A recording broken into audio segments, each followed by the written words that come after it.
السلام علیکم ورحمۃ اللہ وبرکاتہ۔ دوستو، آج میں آپ کو ایک جن اور ایک طالب علم کی ایک ایسی کہانی سنانے جا رہا ہوں جسے سن کر آپ کو یقیناً بہت مزہ آئے گا۔ ایک طالب علم علم حاصل کرنے کے لیے اپنے وطن سے کہیں جا رہا تھا۔ راستے میں اس کی ملاقات ایک شخص سے ہوئی جو اس کے ساتھ ہو گیا۔ جب وہ طالب علم اس شہر کے قریب پہنچا جہاں جانے کا ارادہ کر کے وہ گھر سے چلا تھا، اس اجنبی شخص نے اس طالب علم کو مخاطب کر کے کہا کہ ہم سفر ہونے کی وجہ سے تجھ پر میرا حق رفاقت لازم ہو گیا ہے اور میں قوم جن کا ایک فرد ہوں، مجھے تم سے ایک کام ہے۔ طالب علم نے پوچھا کیا کام ہے؟ جن نے کہا جب تو فلاں مقام پر پہنچے گا تجھے وہاں کچھ مرغیاں ملیں گی، ان کے بیچ میں ایک مرغا ہوگا، اس کے مالک کا پتہ لگا کر اس مرغے کو خرید لینا اور اسے ذبح کر ڈالنا، بس تجھ سے میرا یہی کام ہے۔ اس طالب علم نے اس جن سے کہا کہ بھائی میرا بھی تجھ سے ایک کام ہے۔ جن نے پوچھا تیرا کیا کام ہے؟ اس نے کہا کہ بالفرض سپوز اگر کوئی سرکش جن کسی انسان پر سوار ہو جائے اور اس پر کسی عمل کا اثر نہ ہوتا ہو تو اس کا علاج کیا ہے؟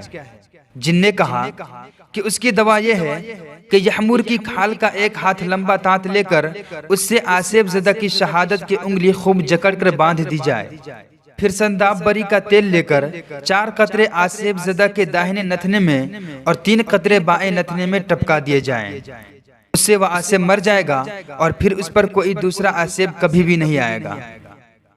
اس طالب علم کا کہنا ہے کہ وہ جن مجھ سے جدا ہو گیا۔ جب میں اس شہر کے اس مقام پر پہنچا جہاں کا اس نے پتا دیا تھا تو مجھے وہاں مرغیاں نظر آئیں اور ان میں ایک مرغا بھی تھا جو ایک بڑھیا کی ملکیت میں تھا۔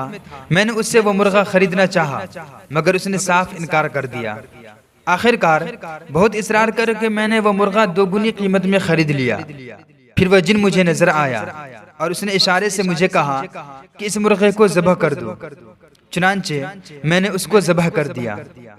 کچھ دیر کے بعد کچھ مرد و عورت پاس کے ایک گھر سے نکلے اور مجھے جادو کہہ کر مارنے لگے۔ میں نے ان سے کہا کہ میں جادوگر نہیں ہوں۔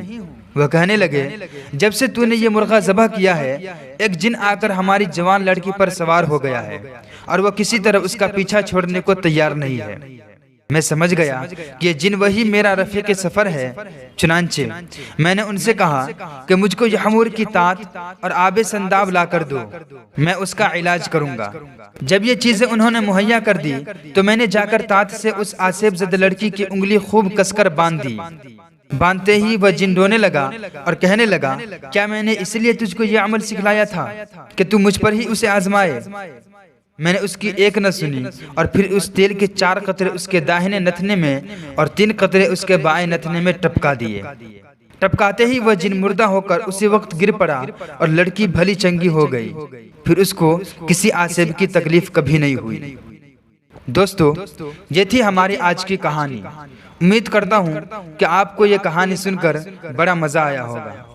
مزید آگے آنے والی اسی طرح کی کہانیاں اور تمام معلوماتی ویڈیوز سے لطف اندوز ہونے اور ہماری محنت کو سراہنے اور کارگر بنانے کے لیے ہمارے YouTube چینل کو ضرور سبسکرائب کریں۔ شکریہ۔